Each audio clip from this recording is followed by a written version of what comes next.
Did you ever wonder why Moshe Rabbeinu named his second son after Eliezer, the servant of Avram? Eliezer, the servant of Avram, was a Canaanite. He's called an Urur, someone who carried the curse that Noach leveled at Canaan in last week's Parsha. Why would Moshe Rabbeinu name his son, his own son, his second son, after Eliezer? And perhaps he didn't name him after Eliezer, but he named him similar to Eliezer.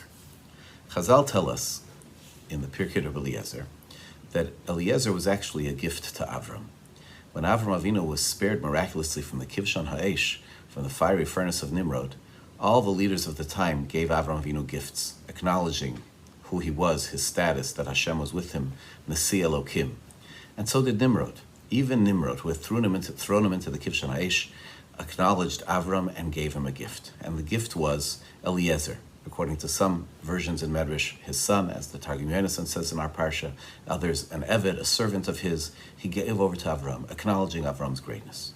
It reminds us of what we're told about Hagar, who was given to Avram from Paro, Melech Mitzrayim. According to Chazal, the daughter of Paro, Melech Mitzrayim.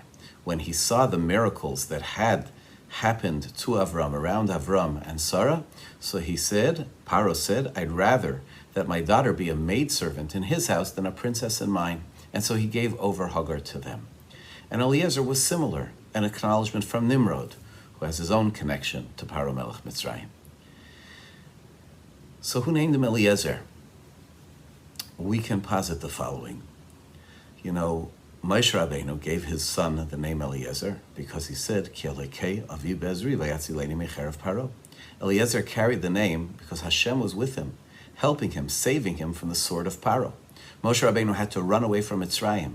His head was literally on the chopping block, on the executioner's block in Mitzrayim. And Hashem saved him, hardened his neck, and saved him. And Moshe Rabbeinu acknowledged it in the birth of his child. The God of my father was with me, and he saved me from the sword of Paro. Arguably, that's exactly the same reason why the servant of Avram was given the name Eliezer.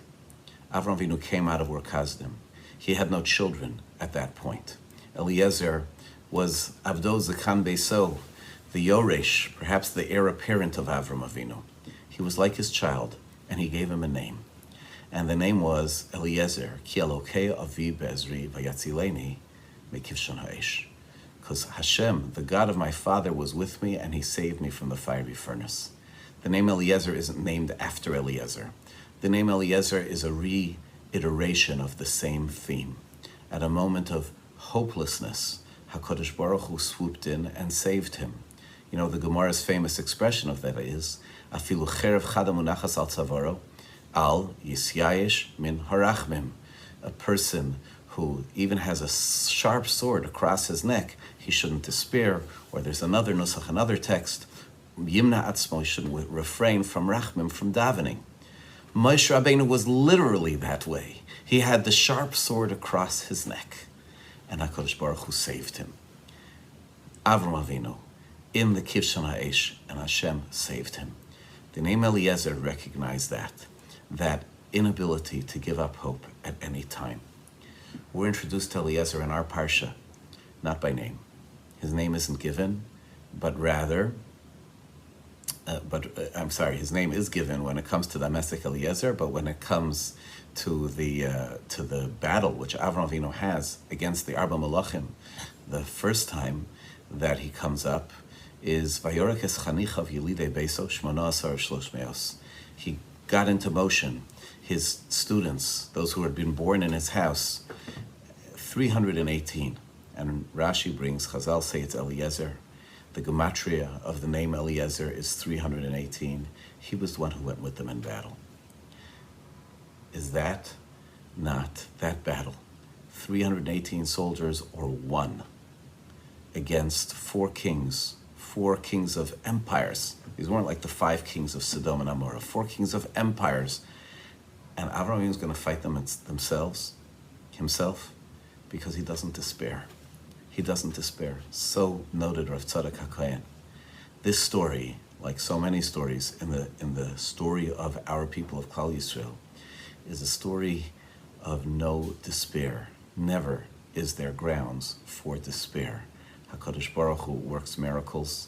HaKadosh Baruch Hu works miracles as part of the course of nature, so to speak, of Klal Yisrael, of our people.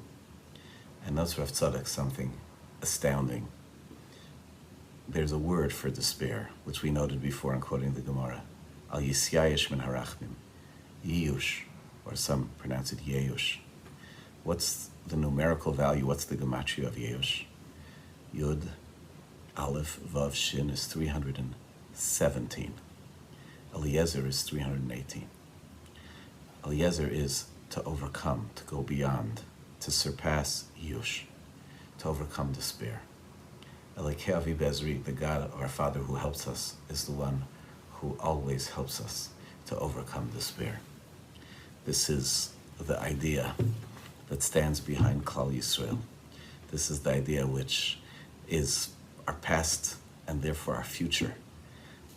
How could we be here? Explain it to me.